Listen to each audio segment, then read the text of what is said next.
Là, on est officiellement à une semaine de ma première compétition là, de l'année, le 20 septembre à Lille, l'Eurasive naturel en NPC, qui est un régional qui va me permettre de me qualifier pour le Pro Show NPC FBB qui aura lieu le 8 novembre à Marseille, qui me permettrait potentiellement d'obtenir une carte pro FBB naturelle, et ça, ce serait vraiment stylé. Ensuite, j'ai WNEF le 28 septembre, et puis voilà, donc là on est dans les clous. Je vous montre en fait rapidement ma diète actuelle sur une journée type. Et puis voilà. Aujourd'hui, déroulé de la journée, là je mange, il est 9h30, on est samedi. Il est 9h30, je mange tranquillement, je me laisse, vu qu'on est le week-end, j'ai juste un coaching, qui sera mon dernier coaching à 14h30. Mon dernier coaching, je vous expliquerai pourquoi tout à l'heure. Donc je prends mon petit déj tranquillement, je prends le temps de me poser. Ensuite, je vais faire un petit tour dehors pour faire quelques steps en avance, pour prendre de l'avance. Et puis je vous reprends à ce moment-là, les gars. Peace.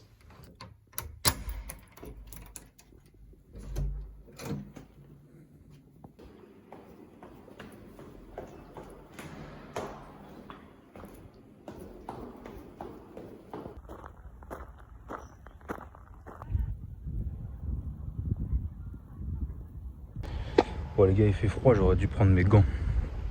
L'autre fois, je suis arrivé à la salle avec mes gants pour faire mes coachings. Tout le monde s'est foutu de moi. Mais il faut savoir que là, quand tu es en fin de sèche, t'as plus un pet de gras, t'as plus d'énergie, plus de carbs, plus les nutriments, t'es en carence en fait, t'es pas en bonne santé, tu vois. Donc forcément, t'as froid beaucoup plus vite. Donc moi, c'est radical, mes pieds, mes mains et tout, c'est tout le temps frigorifié. Donc en plus, comme de base, je suis frileux. J'aurais dû prendre mes gants pour faire ce petit tour. Donc ouais, j'aime bien faire ce petit tour là le matin après mon petit déj quand j'ai le temps. Quand j'ai pas de coaching le matin, je prends le temps de me réveiller tranquillement, de me peser, de faire mon petit déj, de manger chill et tout, pas me presser.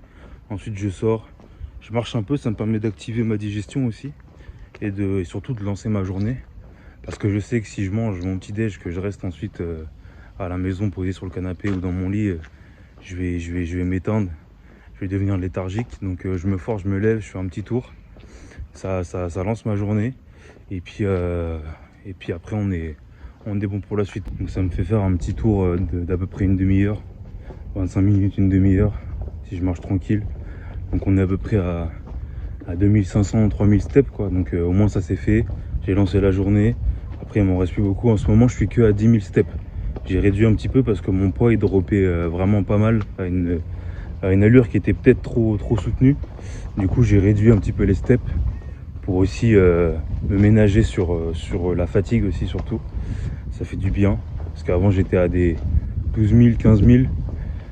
Ça me saoulait un peu de prendre la tête à aller marcher, trouver le temps pour marcher aussi et tout, ça demande du temps au final. Donc 10 000 c'est bien.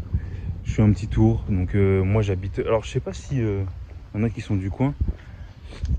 J'habite sur Tournord et tout, dans un petit quartier où il y a un stade à côté. Donc ça c'est cool. Ce que j'aime bien dire c'est que des fois en fait, comme c'est pratique, je vais vous montrer ça, attendez. Donc juste ici on a le stade, des fois je me mets sur la piste quand il n'y a personne et je fais des tours de piste pour faire mes steps. Et en fait je trouve que ça passe beaucoup plus vite et j'apprécie en fait faire des ronds comme ça comme un autiste. Je suis beaucoup plus à l'aise comme ça que plutôt que de me prendre la tête à trouver des chemins parce que là le quartier en fait je le connais par cœur. J'ai fait toutes les rues. Donc en fait je me mets sur la piste, je fais mes steps, je sais que je suis là que pour ça, je me prends pas la tête. Donc voilà, donc si vous voyez un fou un jour à 20h ou à 9h du matin faire des tours de piste tout seul, c'est pas le démon Gorgon, c'est moi. Deuxième repas de la journée les gars, franchement, regardez-moi cette assiette, regardez-moi ces frites de pommes de terre, ce poulet tendre, incroyable. Regardez-moi ce poulet. Oh là là là là là là, il est tendre. Donc là on a 200 g de pommes de terre cuites, 100 g d'asperges et 200 g de poulet. Sans sauce, sans sel, et ça nous fait du bien. Donc je vais manger ça tranquillement et je vous reprends dès que je pars pour mon coaching vers 14h. Bon les gars, j'ai sorti les gants parce que j'avais vraiment trop froid. C'est les gants que madame m'a offert en plus, donc ils tiennent forcément plus chaud. Shout out. Donc voilà, là il est 13h30, bon, je me pose une petite demi-heure dans la voiture. J'aime bien me poser dans la voiture au calme, je sais pas si vous, ça vous fait ça. Surtout là quand je suis en faim, quand je suis éclaté.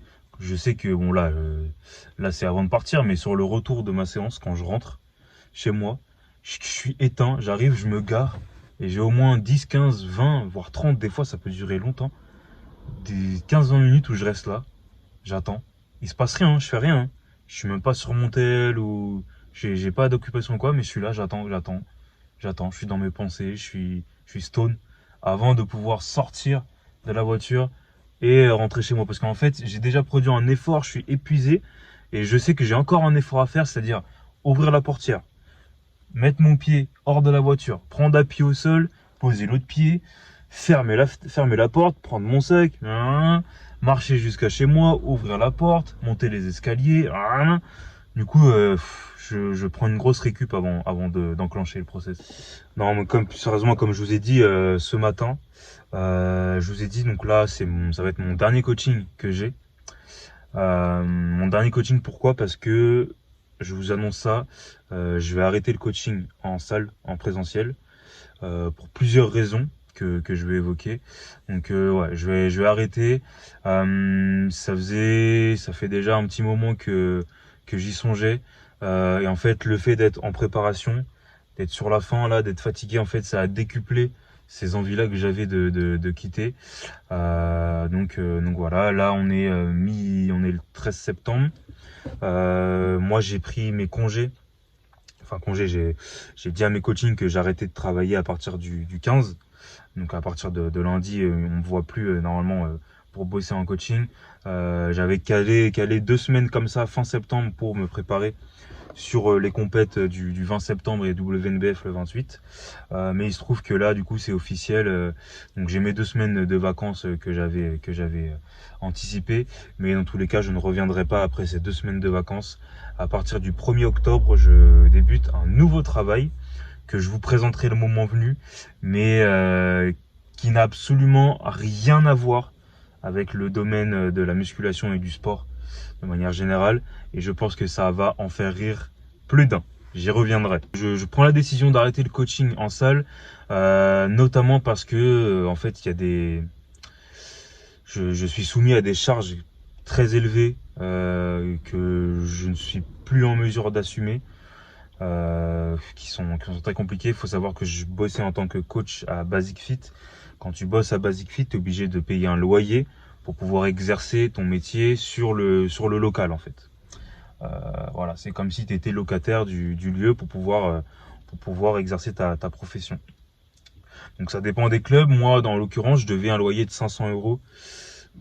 Là, je vais parler en toute transparence avec vous. Je me dois d'être transparent avec vous.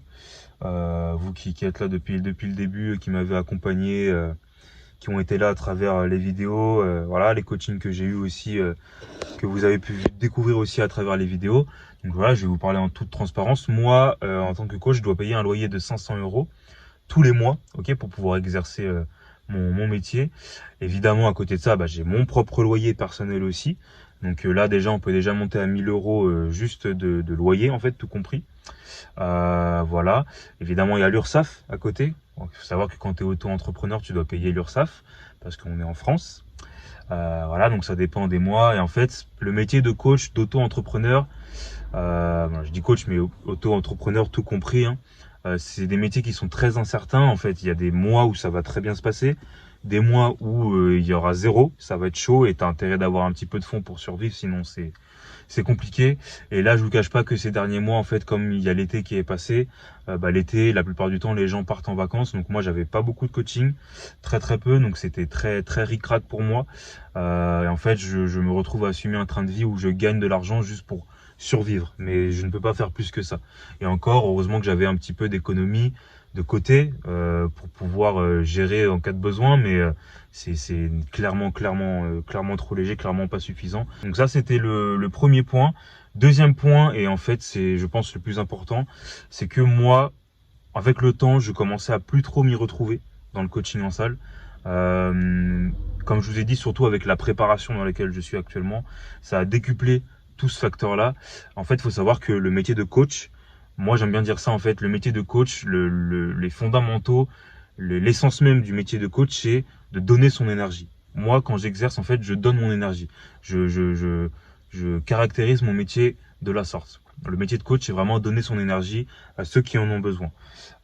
Sachant que la plupart des gens que j'ai en coaching savent s'entraîner. En vrai, objectivement, sur le papier, même si j'en ai quelques-uns ou c'est des monsieur et madame tout le monde qui viennent de débuter, qui ont besoin de supervision évidemment, mais la plupart des gens que je vais avoir en coaching, c'est des mecs qui ont déjà de l'expérience, qui savent s'entraîner, qui n'ont pas forcément besoin de moi fondamentalement,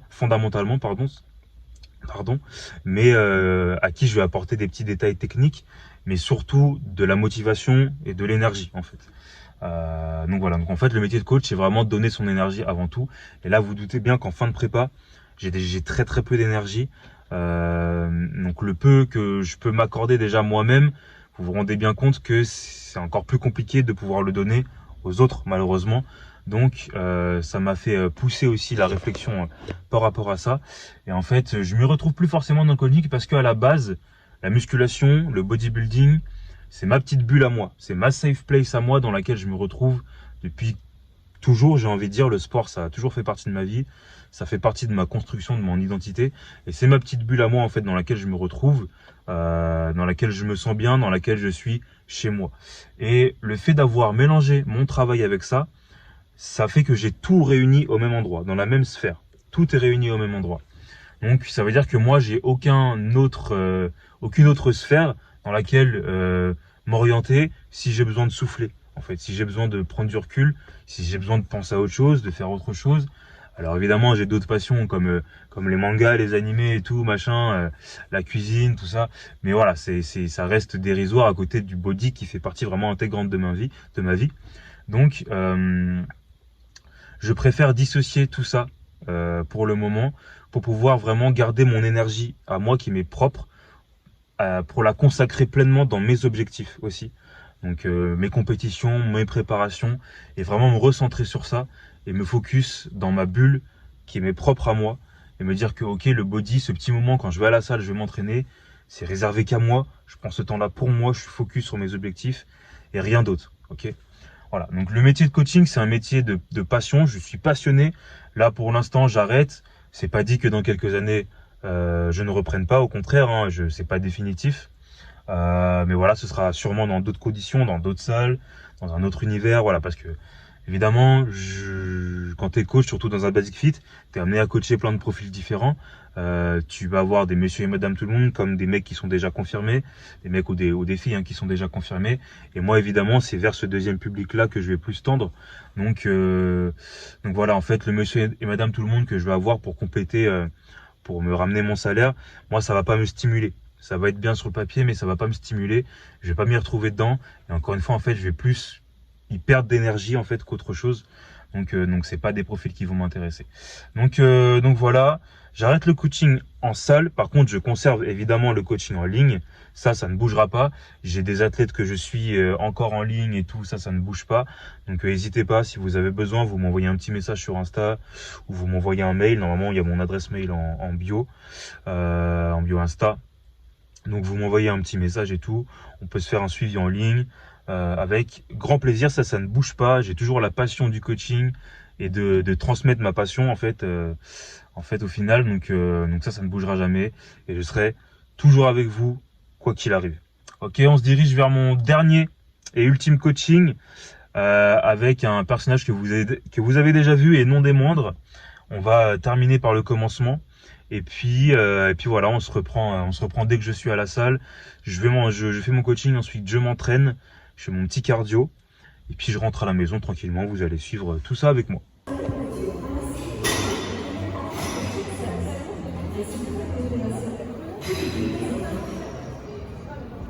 Encore un petit coucou à la caméra. Les gars, crème de riz. Avant ma séance là, donc ça c'est mon pré-workout, il y a juste de la crème de riz, 50 grammes avec 1 gramme de sel dedans, et puis voilà, on mange ça et puis on va cogner. Donc là vous voyez ma crème de riz en fait, c'est de la farine que j'ai mis avec de l'eau, je dilue et je mets au micro-ondes, ça fait une espèce de gâteau. Parce qu'en fait à la base c'est comme de la farine de riz en gros.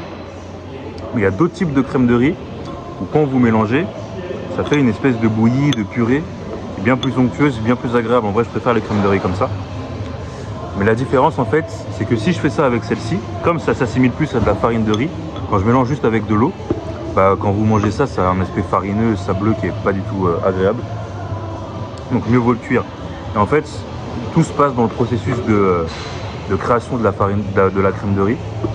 Les crèmes de riz comme ça qui ressemblent plus à de la farine, en fait, c'est qu'ils ont broyé des grains de riz qui étaient tout secs, qui n'ont pas été cuits. À l'inverse de la crème de riz où ça se transforme plus en crème, justement, en purée quand vous mettez de l'eau, c'est qu'il part d'une base d'un riz qui est déjà cuit et qui est déshydrolysé en fait. Donc le riz est déjà cuit. Donc il le broie et tout, donc vous avez juste à remettre de l'eau pour que ça reprenne l'aspect d'un riz cuit, mais juste bouilli en fait, sous forme de crème. C'est ça la différence. Donc moi je préfère cette deuxième version. Malheureusement, on n'a pas chez Zumub et comme c'est mon sponsor, bah, on fait avec ce qu'on a. Ah. Bon les gars, séance pec épaule aujourd'hui. Rappel pec, haute pec, épaule. Je commence par mon premier exo, développer incliné la Smith. Bon là on est sur à one week out, du coup on va pas mettre trop lourd, le but c'est pas de se tuer. Donc je vais vous filmer tout ça en speed, je vais faire des petits plans tranquilles, je vais pas vous filmer toute la séance parce que ça va être long. Mais voilà, let's go, esprit shonen.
Séance terminée les gars, vous voyez à ma tête je suis rincé.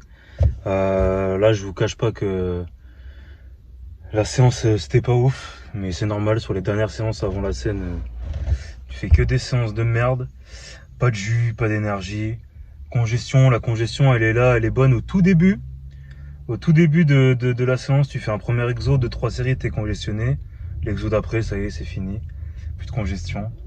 Donc voilà, on fonctionne vraiment qu'à l'esprit là. Enfin croyez-moi, si c'est pas tout le temps tout rose, hein, moi aussi j'ai des moments de faiblesse, des moments de baisse de motivation où j'ai pas du tout envie. Encore plus là dans cette période, croyez-moi que mon corps il a tout sauf envie d'aller se traumatiser à la salle. Mais de toute façon mon esprit ne lui laisse pas le choix. Donc quoi qu'il arrive, je vais quand même me retrouver sous une barre à la salle. Donc voilà, en fait. Là, quand on s'entraîne, comme je vous disais, pas de congestion, parce que comme les muscles qui sont complètement vides de glycogène, il n'y a pas de congestion en fait. Ma congestion, elle est venue juste parce que j'ai pris ma petite crème de riz avant ma séance, mais vous voyez, en 3 séries, c'est disparu quoi. Donc vraiment pas ouf. Et en fait, j'allais y revenir, en fait, on est vraiment éteint quand on fait une séance comme ça, que t'as pas d'énergie. Des fois, t'as les yeux qui vrillent. T'as la tête qui tourne, tu tombes à 2 doigts de tomber dans les vapes. Et ça me fait penser à une récente vidéo de Théo Le Guerrier là, qui disait qu'en fait à ce moment-là de la prépa, quand tu t'entraînes, c'est comme si tu étais sous état grippal en fait. Et c'est exactement ça. Je peux pas décrire mieux la sensation que tu as en fait à l'entraînement dans cette phase-là, 2 à 1 semaine avant la compétition. J'ai l'impression que je m'entraîne mais je suis sous grippe. C'est-à-dire que je suis lourd, je subis mon corps en fait, je subis mon corps de partout. Chaque mouvement me demande une énergie folle, mais du mouvement le plus simple comme du compliqué forcément, mais mouvement de base, juste lever le bras, attraper un truc, ça me demande une énergie folle. Je sens que mon corps est lourd est compliqué à mouvoir. Et puis voilà, on va puiser vraiment dans les dernières ressources. Donc voilà, là je rentre vite fait à la maison avant que j'ai plus de batterie. Et je vous reprends pour mon prochain repas, dont j'ai hâte déjà. Enfin j'ai hâte de tous mes repas. Vous allez voir que ils donnent pas du tout envie, mais moi j'ai hâte parce que j'ai faim. Ok les gars, repas post-workout. On va se faire cuire un steak. Petit conseil pour faire cuire vos steaks ou vos viandes ou quoi, si vous voulez pas mettre de matière grasse. Bon là le manche il est parti en steak justement. Si vous voulez pas mettre de matière grasse pour la cuisson, je vous recommande de prendre une poêle à crêpes. Les poêles à crêpes en fait elles sont faites exprès pour que ça adhère pas trop justement pour faire bien cuire les crêpes. Donc le steak moi il colle pas du tout quand je le cuis dessus, je le pose, ça cuit nickel, ça colle pas et c'est sublime. On va venir aussi poser le steak, vous voyez, il y a une face avec des petites rayures comme ça et une face plane. Mettez ce côté-là en premier, hop, c'est ce qui va le moins adhérer. Vous tournez un petit peu pour ajouter de la matière grasse, alors même si là c'est du bœuf 5%, il y a quand même dans tous les cas un petit peu de matière grasse. Vous frottez comme ça, hop, le temps que ça chauffe et tout, comme ça la surface de la poêle elle est légèrement graissée et là vous êtes sûr que ça colle pas. J'ai aussi un petit kiwi, ok. Évidemment, on le mange avec la peau, très important. C'est là-dedans qu'il y a le plus de vitamines, même s'il y en a aussi énormément dans la chair. Si vous enlevez la peau, vous perdez une énorme partie, si ce n'est la majorité. Ah, ça, c'est les bips qu'on aime bien. Ouais, je disais, j'ai un kiwi. Normalement, je le prends soit en pré-workout avec ma crème de riz, soit en post-workout juste après ma séance. Je le mange vite fait comme ça, histoire que je m'évanouisse pas sur la route. Là je pouvais pas filmer et en même temps manger le kiwi, donc j'ai préféré attendre de le manger à ce moment là en même temps que le steak et l'ingrédient mystère qui vient de sonner. Je vais vous faire un tuto très simple de comment manger un kiwi correctement. Ok, vous voyez le kiwi il est comme ça, ok, entièrement pas pelé, il y a la peau qui est là.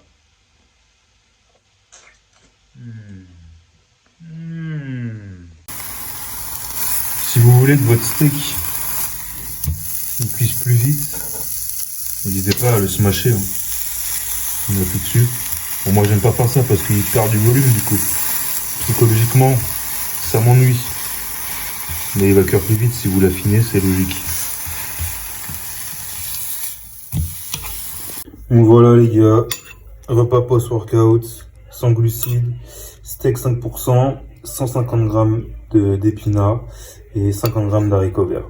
Voilà, et là, on prend son pied au max. Je vais envoyer ça. Et puis après, je reprends ce soir pour le prochain repas, qui est mon préféré de tous. Je vous tease le truc. Les gars, préparation de mon avant-dernier repas, ma petite salade. Et c'est mon repas préféré de la journée. Moi, je sais pas vous, mais j'adore tout ce qui est salade et tout. Avec une bonne vinaigrette, machin. Mention spéciale, vraiment mon péché mignon, c'est la salade de riz. Moi, en prise de masse, je fais que de la salade de riz. Salade de riz à tout. Du riz, tu mets tes concombres, tes tomates, après tu mets tes œufs, tu mets ce que tu veux dedans. C'est un régal. Alors, attendez, parce que j'ai enlevé ça. Hop. C'est juste une masterclass. Donc là, dans ma salade de riz, je vous montrerai après une fois que ce sera terminé. On a pommes de terre. Je vous mettrai les quantités en haut aussi.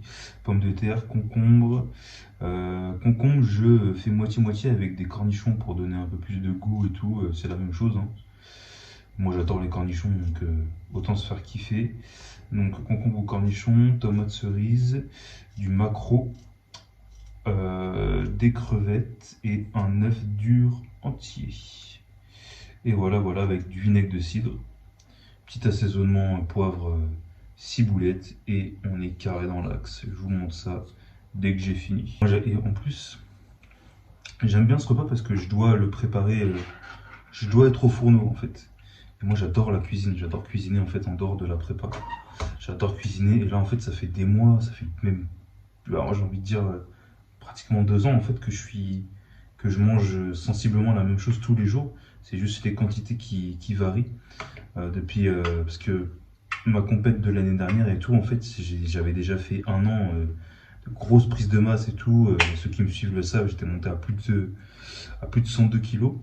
une grosse prise de masse et tout, mais en fait les aliments sont sensiblement les mêmes, ça ne bouge pas, donc j'étais pas amené à cuisiner des trucs de ouf, parce que je me tenais toujours au plan en fait. Et donc c'était toujours la même chose, hein, tous les jours, riz, poulet, légumes verts, la salade du soir, voilà, classique. Donc j'ai jamais, ça fait un moment que je suis pas amené à cuisiner vraiment. Et la cuisine c'est vraiment un truc que je kiffe en fait, en dehors de la salle. Ça représente aussi une petite bulle en fait dans laquelle je peux me retrouver. Vous voyez, je retrouve en fait les mêmes sensations que quand je suis à la salle, que je suis concentré dans mon truc. Quand je suis au fourneau, faut pas me déranger, je suis focus dans ma bulle. Je prends du plaisir, je suis très concentré sur chaque tâche, je suis appliqué et tout. Et ça me permet de faire le vide, de me poser en fait, de souffler et de m'apaiser. Et j'adore en fait cuisiner. La dernière fois que j'ai cuisiné vraiment en dehors du cadre de la prépa, de la sèche enfin du body quoi, c'était pour madame, je crois que je lui ai fait des pâtes avec une sauce à la pistache, du jambon, une petite burrata et tout. J'ai pas pu goûter, mais ça avait l'air vraiment très très bon. Ça avait l'air très très bon. Donc voilà, j'ai hâte en vrai que tout ça se termine pour pouvoir retourner au fourneau et prendre du plaisir aussi en cuisine parce que c'est vraiment un truc qui me plaît. C'est vraiment un truc qui me plaît et puis vous allez voir le lien avec mon nouveau job que je commencerai le 1er octobre, là, comme je vous ai dit ce matin. Vous allez très vite faire le lien. Donc je finis ma salade, je vous montre un petit tips aussi pour les pommes de terre juste après. Là je mets mon macro et je vous chope après. Pour les pommes de terre, moi ce que je fais c'est que j'achète les pommes de terre déjà toutes déjà entières, toutes cuites, sous vide au supermarché. Ça se trouve facilement en général dans les rayons fruits et légumes, en général, tu as des rayons. Alors, ceux-là, je les trouve au rayon sec, à côté des épices, dans le côté fruits et légumes. Mais on peut aussi trouver ça au rayon où il y a les sachets de salade et tout, sous vide, quoi. Donc, j'aime bien. Pourquoi? Parce que c'est beaucoup plus pratique, c'est un gain de temps de ouf. Et en fait, elle a la texture et la cuisson qu'il faut pour mettre dans une salade, quoi. Je vais pas mettre les pommes de terre que je fais en frites, je vais pas les mettre dans la salade, c'est logique. Donc c'est parfait, et en fait pour cuire une pomme de terre comme ça prend du temps, c'est chiant, j'ai pas forcément l'énergie pour. Donc c'est beaucoup plus pratique, gain de temps de ouf. Et voilà, donc ça fait plaisir. Là on part sur 130 grammes de pommes de terre. Hop, 130 grammes de pommes de terre. Vapeur, et ça, on adore. Donc voilà à quoi ressemble la petite salade du soir les gars. Au début j'avais de la feta dedans et je vous cache pas qu'elle me manque, ça fait très longtemps que je l'ai pas vue. Mais bref, je vais rajouter un petit ingrédient secret. Vous allez peut-être trouver ça bizarre, mais je vais vous expliquer pourquoi. Donc, jus de cornichon, ok. Là, vous voyez mon bocal il est vide parce que j'ai fini. Hop, donc je mets un peu de jus de cornichon. Hop là, parce que j'ai déjà mis du vinaigre de cidre, donc on va pas trop en mettre. Pourquoi? Parce que juste, tout simplement, je déteste le gâchis, c'est tout. C'est aussi simple que ça. Donc flemme, tu vides un pot de cornichon, après il te reste tout le jus et tout, tu le jettes, non. Autant s'en servir, donc je le mets dans ma salade et je m'en sers aussi pour faire mes marinades de poulet. Et vraiment, faites-le, c'est un conseil, c'est incroyable. La salade est prête à déguster. Mais avant ça, je vais juste ressortir, il me reste à peu près 1400 pas à faire. Donc ça va être vite fait. Et comme ça, mon appétit n'en sera que décuplé. Et mon plaisir d'autant plus. Oh. J'ai eu le temps de finir mes steps à temps parce qu'il commence à pleuvoir là. Je viens de me prendre un crachat dans la gueule. En bref, ça me fume parce que quand je sors de chez moi, j'habite au 5e, donc je descends les escaliers. Donc là, à cette heure-là, il est 21h. Je sens toutes les odeurs de chaque étage. Dans un étage, ça sent la pizza. Ça sent les moules frites, ça sent le mafé, il y a des odeurs et tout. Il y en a qui passent des très bonnes soirées. Moi, je suis là avec ma salade. Très bonne aussi, mais bon. J'aime bien garder un petit peu de step à faire le soir aussi. Et répartir mes steps tout au long de la journée. En fait, que j'en fasse le matin, après le petit-déj au réveil. J'en fais quand je m'entraîne à la salle, quand j'ai mes coachings.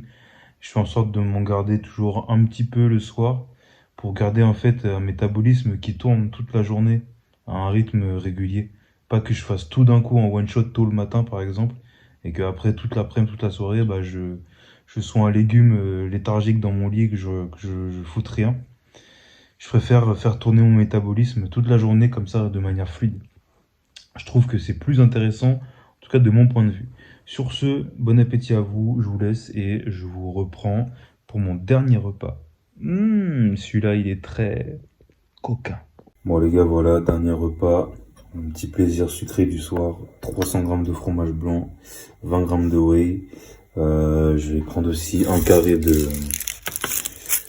chocolat noir 85%. Et j'ai mon petit thé et avec ça, une petite gélule d'ashwagandha. Donc, je vous reprends peut-être demain pour filmer un petit peu la journée. Demain, je m'entraîne, je fais les bras. Demain soir, c'est ma séance préférée, les bras. Donc, je pense que je vous prendrai quand même quelques plans. Et je vais surtout au cinéma pour l'avant-première de Demon Slayer, les gars. Et ça, j'ai hâte. Je suis tellement hypé. Je suis tellement hypé. Ça va être fou. Ça va être fou. Et en plus, il y aura peut-être une surprise pour vous à ce moment-là. Donc voilà, soit je décide d'arrêter là parce que sinon après la vidéo sera trop longue, ou soit je vous reprends demain. Donc la vidéo soit se termine comme ça, ou soit elle reprend demain. Peace. Bon les gars, je vous reprends que maintenant, on est dimanche. Dimanche il est 15h30 là. Le rituel de la matinée c'est exactement comme hier. Hein. Là je suis dans ma voiture, je suis à 15 minutes là de la séance de cinéma pour Demon Slayer. Donc je mange rapidos mon repas délicieux steak légumes verts. Je mange rapido ça, ensuite je file la séance et ensuite je vais aller m'entraîner. Et là, ça va cogner sévère les gars, ça va cogner sévère. Itadakimasu.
Donc, on est de retour à la maison, les gars. Il est 23h, bientôt 23h30 là.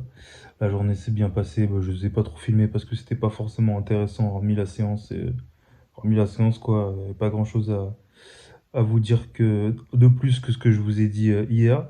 Donc voilà, dimanche soir, ça y est, on va rentrer dans la dernière semaine. Dans la semaine ultime, la peak week avant la compète. Donc ça veut dire que dimanche prochain, j'aurai ma médaille de première place en théorie, puisque je passe samedi, donc je l'aurai dans les mains. Voilà, donc demain, je m'entraîne pas, c'est un off pour moi. Prendre le temps de me reposer et tout, de bien bosser mon posing parce que je le néglige un peu. J'ai tendance à trop me reposer sur mes lauriers là-dessus. Donc demain, je bosse bien mon posing. Et mardi, les gars, je commence la recharge. J'ai opté pour une nouvelle approche en fait pour ma recharge. Parce que ce qui se passe, moi, c'est que d'habitude, En fait, je sais que je suis assez sensible à la rétention d'eau. Je fais de la flotte pas mal et ce qui fait que quand j'arrive sur scène, je peux être voilé en fait, alors que la veille, je suis découpé, le lendemain, je suis veineux, découpé, arraché. Quand j'approche de la scène, je peux faire de la rétention d'eau. En fait, c'est parce que je pense que je refeed pas assez. Comme j'ai peur de trop faire de rétention, de faire de la flotte, bah, je refeed juste la veille de la compète et c'est léger. En fait, je vais pas à l'excès. Je mange vraiment très léger parce que j'ai trop peur en fait d'envoyer trop et que je stocke et que ça flingue la condition. Mais en fait, je pense que c'est pas intéressant et qu'il faut justement que je pousse le refeed beaucoup plus que ça. Parce que je me rends bien compte, sortie de scène, le soir, j'ai les veines qui explosent de partout. Je suis découpé parce que j'ai cheaté un peu, tu vois. Le lendemain, je suis arraché. J'ai la meilleure condition que je peux avoir, alors que c'est au moment d'aller sur scène qu'il faut que je l'ai, cette condition-là. Donc, ce que je fais, c'est que là, mardi, je commence à remonter tranquillement les glucides. Là, pour vous donner une idée, je suis aux alentours des 200 grammes de glucides là dans la journée. Donc, je vais monter à 250 grammes mardi. Ensuite, je vais monter à 300, 320 mercredi. Donc, je vais censé être full. Jeudi, hop, je reprends ma diète que j'ai actuellement clean. Ok. Comme ça, je vois un peu comment mon corps réagit. Forcément, je serai sûrement flotteux jeudi. Donc voilà. Vendredi, je garde aussi pareil ma diète clean. Je vois comment ça se passe. Si je suis pas trop fauteux, que je commence à découper et tout machin carré, je peux me permettre d'augmenter légèrement les glucides, mais je vais pas dépasser 250, ok. Et après, samedi, c'est le jour J. Donc samedi, je verrai ce que je ferai. De toute façon, on va filmer. Je verrai ce que je ferai pour la recharge, mais voilà. Nouvelle approche, on va voir si ça va payer. Et de toute façon, pour savoir, il faut tester. C'est les aléas du bodybuilding, des préparations. Il faut expérimenter, préparation après préparation. On ne peut pas trouver la formule magique qui nous fonctionne, qui nous sied le plus du premier coup. Malheureusement, il faut essayer, échouer, voir ce qui va pas, voir ce qui correspond mieux, tenter des trucs. Donc voilà, on va partir sur ce nouveau schéma et j'ai bon espoir que ça fonctionne bien. Donc voilà, affaire à suivre. Merci d'avoir regardé cette vidéo, les gars. J'espère que ça vous a plu. N'hésitez pas justement à me dire en commentaire si vous aimez bien ce genre de format, que ça puisse revenir ou pas, un format un peu plus immersif dans mon quotidien. Voilà, je vais tâcher de vous faire honneur. Et si vous voulez me soutenir, tout ce que vous avez à faire, c'est bah, liker la vidéo, vous abonner, activer la cloche, partager, tous les trucs de youtubeur, ok. Et puis n'hésitez pas aussi à me soutenir en utilisant le code Esprit Shonen qui va s'afficher là. Esprit Shonen sur Zumub, vous avez plein de promotions à l'année. Avec mon code, vous avez tout le temps moins 10%. Et en fonction des périodes de l'année, ils font des promotions spéciales. Vous pouvez avoir des dingueries à moins 50%, des cadeaux de ouf et tout, machin. Donc, n'hésitez pas à l'utiliser. Moi, ça me fait kiffer et vous, ça vous fait kiffer aussi. Donc, si on peut se faire kiffer tous ensemble, c'est encore mieux. Ok? Force à vous. Je suis avec vous, quoi qu'il arrive, tout le temps. Ça ne bouge jamais. Esprit Shonen.